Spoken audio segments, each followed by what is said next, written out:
semuanya. Assalamualaikum warahmatullahi wabarakatuh. Ketemu lagi di pelajaran ilmu pengetahuan alam dengan saya, Bu Eli. Bagaimana kabar kalian? Semoga baik-baik saja, sehat-sehat saja, dan jangan lupa selalu berbahagia. Nah, anak-anak, sebelum kita mulai, jangan lupa kalian harus tetap memperhatikan protokoler kesehatan dengan menerapkan 4M.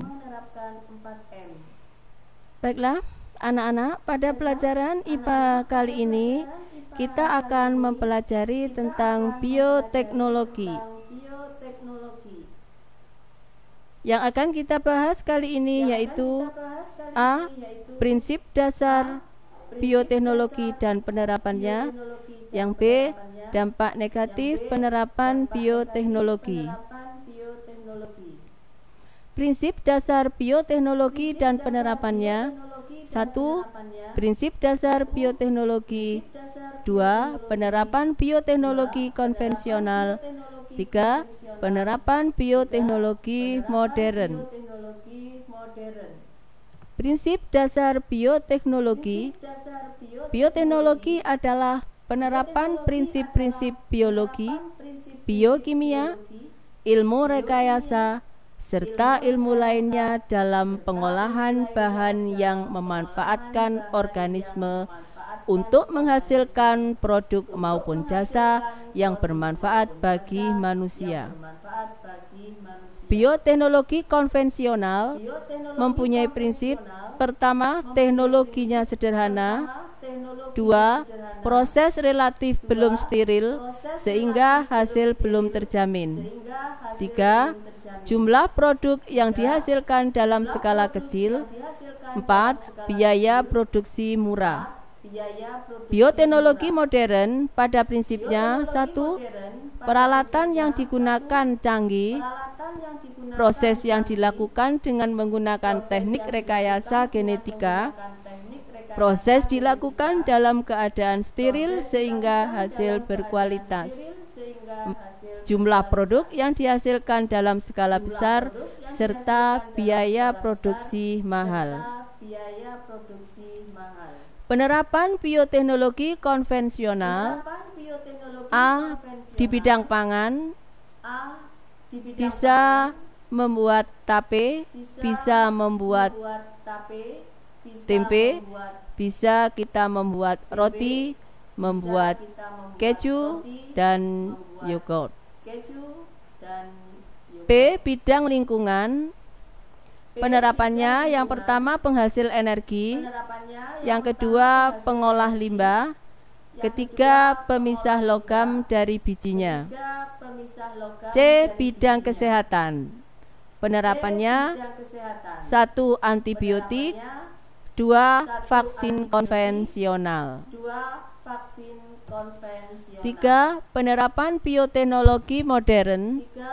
1. Di bidang pertanian, bisa menghasilkan beras berkualitas, menghasilkan jagung berkualitas, tomat berkualitas, dan kedelai yang berkualitas.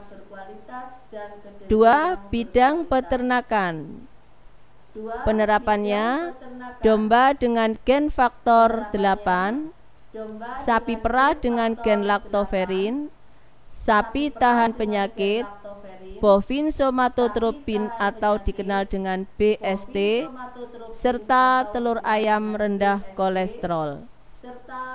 Di bidang kesehatan, bisa menghasilkan insulin, bisa menghasilkan vaksin transgenik, dan antibodi monoklonal. B. Dampak negatif penerapan bioteknologi. 1. Dampak negatif di bidang lingkungan. 2. Dampak negatif di bidang kesehatan. 3. Dampak negatif di bidang ilmu sosial ekonomi. 1. Dampak negatif di bidang lingkungan. Bisa menyebabkan kontaminasi gen tanaman alami oleh tanaman transgenik. bisa menyebabkan hilangnya plasma nutfah karena organisme lokal. Artinya di sini bukan organisme transgenik. Semakin tersingkir dan langkah di lingkungan. 3. Munculnya hama baru yang lebih kuat daripada hama sebelumnya, sehingga akan mengganggu keseimbangan ekosistem. 2. Dampak negatif di bidang kesehatan. 1. Memicu timbulnya penyakit pada seseorang yang sensitif terhadap zat yang dihasilkan oleh organisme transgenik. 2. Seseorang menjadi resisten terhadap beberapa jenis antibiotik tertentu. Yang ketiga, dampak negatif di bidang sosial ekonomi. Petani dan peternak tradisional kalah bersaing dengan petani dan peternak modern dalam pemasaran hasil panen karena tidak mempunyai modal untuk mengembangkan produk transgenik. Oleh karena itu, dapat menimbulkan kerugian besar bagi petani dan peternak tradisional. Apabila keadaan tersebut terus berlanjut, dapat mengakibatkan kesenjangan perekonomian yang semakin besar.